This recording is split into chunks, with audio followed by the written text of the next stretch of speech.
открыт, я без проблем. Но не спускаясь в легкий вес. Ну да, ради чего? У меня был пояс в легком весе, меня никто не побеждал в легком весе. Я просто оставил пояс и поднялся наверх. Ради чего? Ради пояса, мне это не интересно. И если он хочет подняться, то он не доказал в легком весе. У него там очень много работы. Тот же Арман Tsarukyan каждый день выставляет его, просит с ним подраться.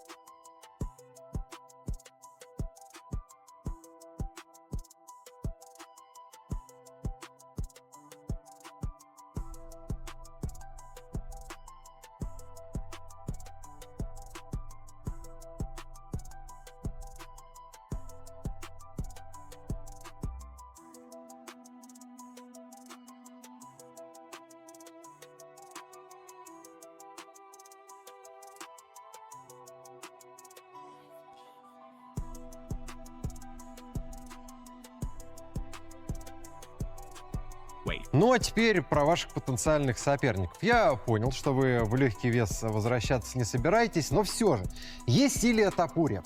Я открыт, я без проблем. Но не спускаясь в легкий вес. Ну да, ради чего? У меня был пояс в легком весе, меня никто не побеждал в легком весе. Я просто оставил пояс и поднялся наверх. Ради чего? Ради пояса, мне это не интересно. И если он хочет подняться, то welcome. А верите в то, что Илия может подняться еще на одну весовую категорию? Он может подняться, потому что он тоже ничего не теряет, если поднимается. Он проиграет, вернется к себе в легкий вес, и все, там будет вращаться.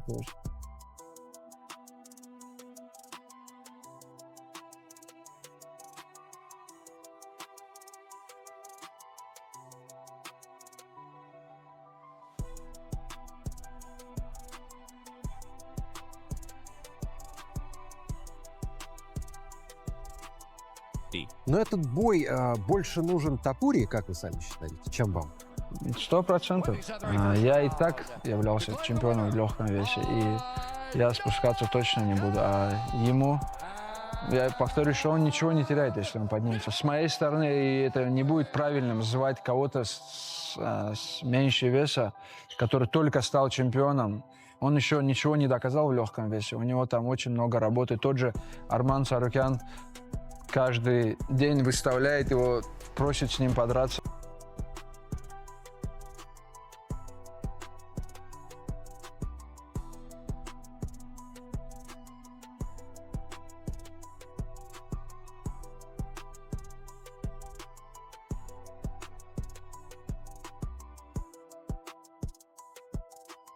Ну, знаете, мы изучали соперников, смотрели его бои. До меня он дрался с Белялом. И у Беляла тоже борцовские навыки. Он переводил его. Мандалена хорошо вставал после тейкдаунов. И вставал одним и тем же приемом, там такой переворот. И я его повалил, и смотрю, он пытается сделать этот же переворот.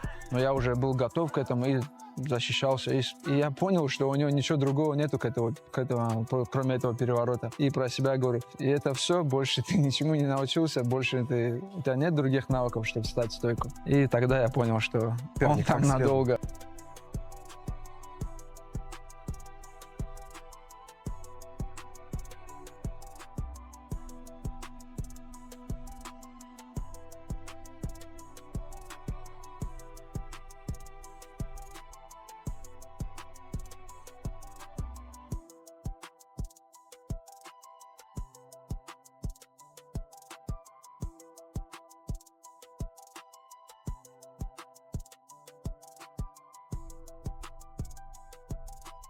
Who wins between Justin Gaethje and Paddy the Baddy? There was a consensus that Paddy has to take Gaethje down, and that if you go back and you look over the history of Gaethje's career, people don't take him down. And meanwhile, the argument would be if it stays on his feet, it would go to Gaethje. Is it that straightforward? I don't think so. And based on what we've seen, I could see where you could come to that conclusion. I'm just sharing, if you follow the sport as a whole, we don't really see that anymore.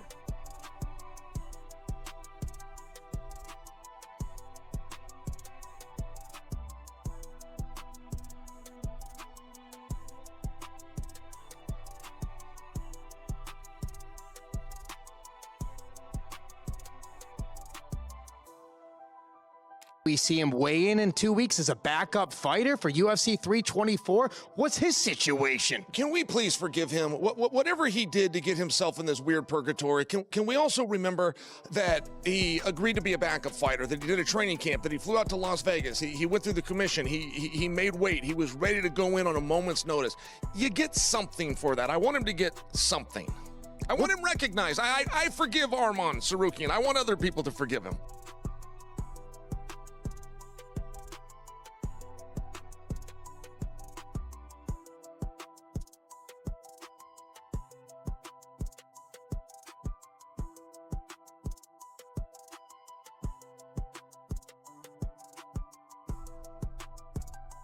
I want Justin to beat Paddy.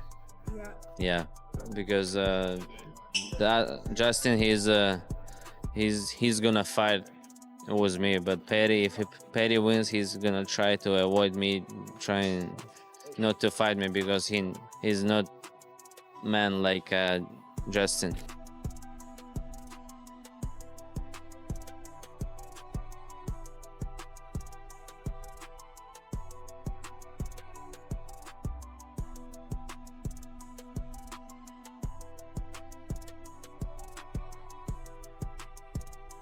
He's an amazing fighter, though. How do you think you match up against him if you guys are to be matched up in the future?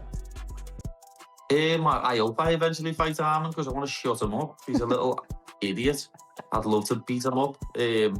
Everyone thinks his grappling's unbelievable. I don't think it's that good at all. You know, if you can't submit Shara Bullet, lad, who's a striker who can't grapple, then I don't think your grappling's that good at all.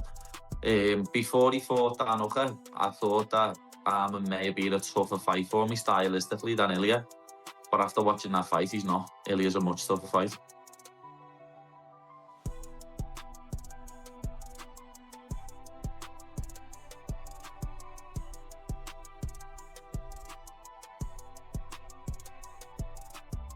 I just want to say he has no grappling.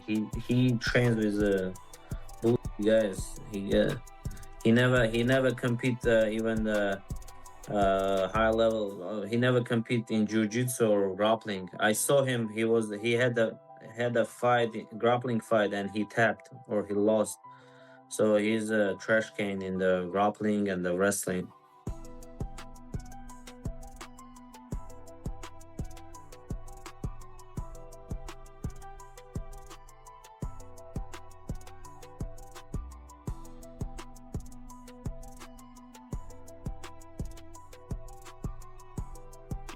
He's been grappling a lot. I know you don't want to talk about him, but how do you feel about his, his grappling tournaments, Steve? Lad, I heard he nearly got triangled by what's his name? Shara Magomedov. Yeah, he nearly got triangled by him, and he can't grapple to save his life either. It's a tough He's a one. striker, and he nearly got triangled by him. You know what I mean? Yeah. Have you ever got any interest of taking those sort of exhibition type things? You know, RAF have got this kind of like grappling thing. Is there ever been like a reach out for like let's do a grappling match for Pimlet, or is that? I don't know. Before I was in the UFC years ago, when I was coming back from an injury, I done Polaris one time against Stevie Ray. He caught me in a leg lock. That's like the only one I've done in the past 10 years or something like that.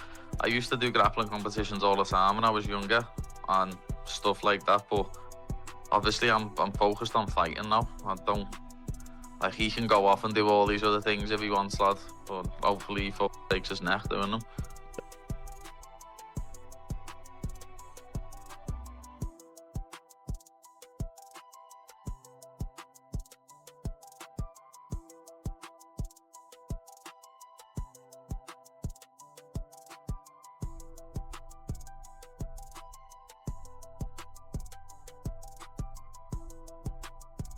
I never said nothing bad about his mum. Mrs. Hooker's probably a lovely woman, and I never said a bad word about his mum. But then he goes on and says something about my dead mate, who can't defend himself.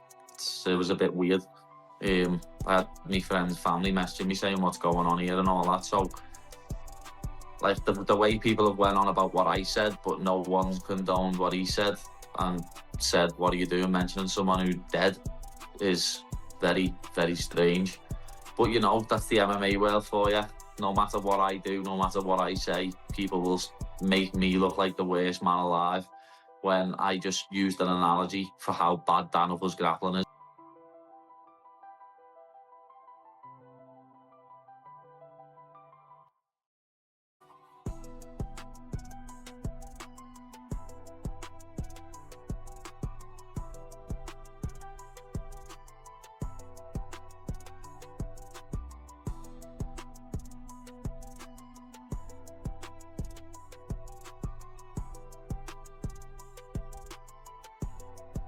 Dan Hooker's beneath me now, especially when I win this belt. He's 5-5 in his last 10. He's an absolute crab, you know what I mean?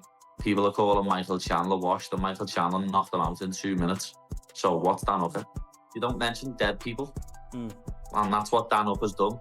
Dan Hooker's mentioned a dead person and basically tried to say it was my fault he killed himself, saying that I'm not a good friend. Like, that's below the belt. What I said was nothing to do with his mum. Never said a bad word about his mum. What I said was an analogy for how bad his grappling is. And somehow I'm the bad guy and I'm the one who's in the wrong when he's mentioned my dead friend.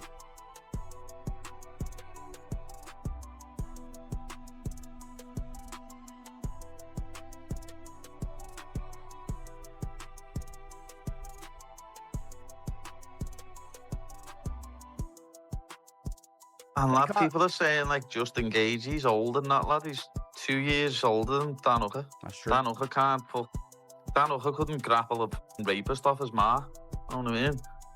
Okay, strong statements about Dan Hooker.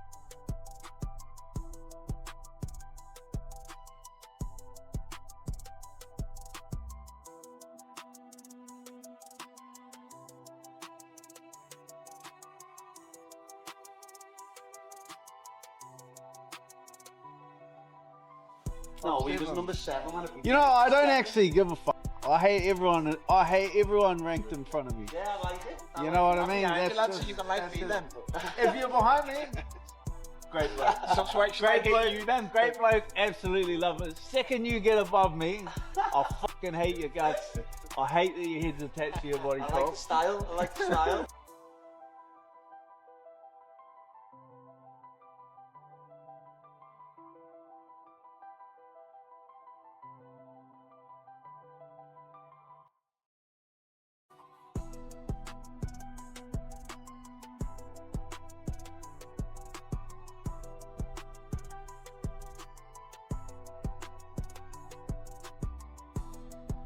And he made it into an issue. It wasn't me. You know what I mean? He made it into an issue when he tried to jump me with like 10 other people when I was stood on my own. He's lucky that I was on my own that day, because if it would have been with my team, we would have battered them all. So it's all from that. And, you know, as a fighter, I respect him. I think what he's done's brilliant. Like, I'd love to do what he's done, and I'm planning on doing it. But as a person, I think he's fake, and I think I'm going to beat him up.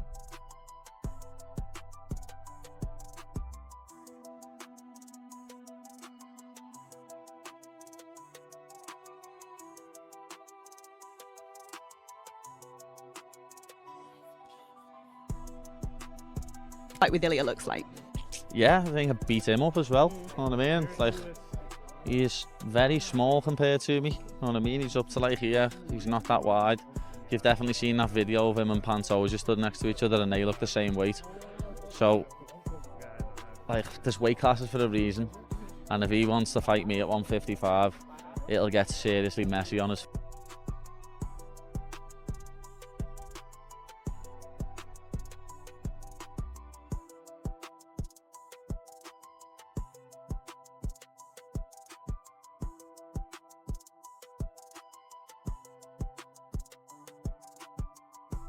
That's what makes it so interesting, you know, you coming to the division. With a few wins, you and Hamza, that could be a massive fight, right?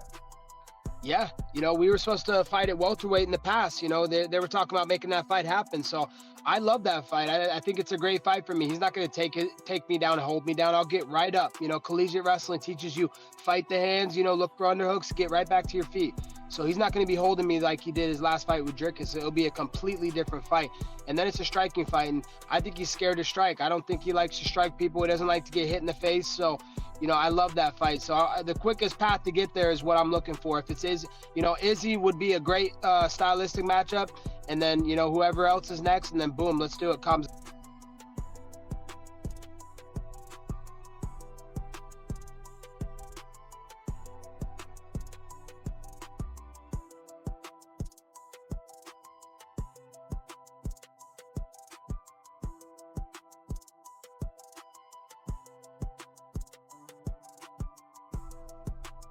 Do you see anybody in the top 10 that could beat Hamzat right now? I mean, you know, you're going to have to be able to stop his takedowns. You know, you're going to have to be able to strike with him and stop his takedowns, get him tired in that department. So I don't know. I don't know if I do see anybody. I can't see the top contenders off my list off the top of my head right now. But, you know, obviously the most worthy contender is Nasruddin Imavov. That's the fight that needs to happen. And, you know, he needs to see if he can get through that test before we start talking about him being unbeatable. But, you know, I mean, to beat him, you're going to have to wrestle into him and defensively have insane sprawls and insane down blocking defense and stop his takedowns and make it a striking fight like Gilbert Burns did, or have such good jiu-jitsu and striking that you can counteract one another. But unless you threaten him with submissions or takedown defense, he's just going to be walking through that division.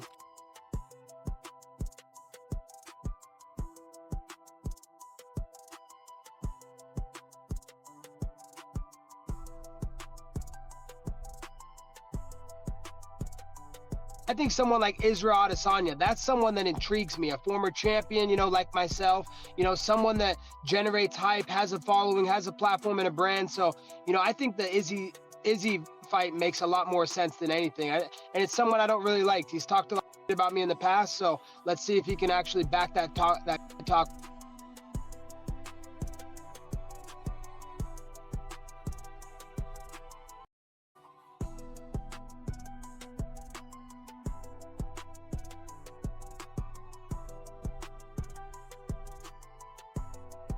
I think we do it in the UFC in June, and I can just absolutely rip that guy apart and send him packing and end his career. So, you know, that's what I'm looking forward to doing, because I don't think that he would ever in a million years wrestle me. But as far as fighting, the UFC, I think, isn't super happy with him. So they'll probably, you know, there's a chance that they'll just make him fight me.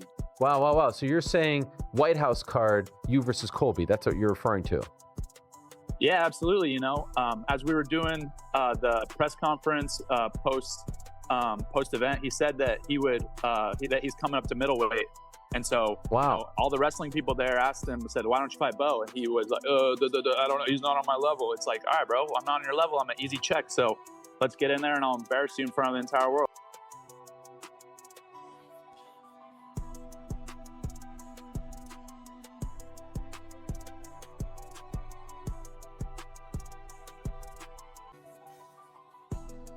Yeah, exactly. I mean, it's just embarrassing. Bozo Nichols is a complete coward. He's a quitter. The fact that he didn't want to wrestle a guy who missed weight by a couple pounds, the guy's 17 years older than you. He's like almost 50 years old. Why are you worried about a guy that's almost 50 years old? You should want to do good business for the Real American Freestyle brand. Like, you pride yourself on being ready and wanting to be a company man, but you're not showing up for the company. That's 2 times in a row he's pulled out to wrestle Yoel Romero on the Real American Freestyle platform. So it's embarrassing, but it makes sense. We all know Bozo Nichols a quitter. The first time he had a little adversity in his fight career against, I want to apologize to Renner de Ritter here. I want to apologize because before I called him a Dutch kickboxer, I didn't know he's a grappler.